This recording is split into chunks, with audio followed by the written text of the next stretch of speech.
নির্বাচনে কেউ অনৈতিকভাবে জেতার চেষ্টা করছে কিনা তা নজরে রাখতে হবে বলে মন্তব্য করেছেন বিএনপির স্থায়ী কমিটির সদস্য নজরুল ইসলাম খান। দলের সিনিয়র যুগ্ম মহাসচিব রুহুল কবির রিজভী বলেছেন, ধর্মের নামে ফ্যাসিবাদ নতুনভাবে আত্মপ্রকাশ করছে কিনা সে বিষয়ে খেয়াল রাখতে হবে। রাজধানীর একটি হোটেলে reporters forum for election and ডেমোক্রেসির সাথে মত বিনিময় সভায় এসব কথা বলেন তারা। বিএনপির স্থায়ী কমিটির সদস্য নজরুল ইসলাম খান বলেন, দেশে এখন একটি পরিবর্তনের সুযোগ তৈরি হয়েছে, সেটিকে কাজে লাগাতে হবে। নির্বাচনের মাধ্যমে যোগ্য ও অভিজ্ঞ মানুষের হাতে দায়িত্ব দেওয়াটা জরুরি বলে মনে করেন তিনি। ত্রয়োদশ জাতীয় সংসদ নির্বাচনে সুষ্ঠু পরিবেশ থাকলে জনগণ ভোটের মাধ্যমে গণতন্ত্রকামী ও সভ্য মানুষের পক্ষে তাদের রায় দিতে পারবে বলে মনে করেন রুহুল কবির রিজভী।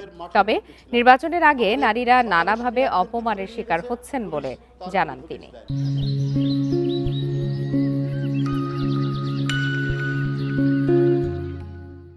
দুর্ভাগ্যক্রমে আমাদের এখানে নানাভাবে চেষ্টা চলছে যে অনৈতিকভাবে, অযৌক্তিকভাবে, অন্যায়ভাবে জেতার চেষ্টা যদি কেউ করে, এটাকে আপনারা দয়া করে আপনাদের নজরের মধ্যে রাখবেন।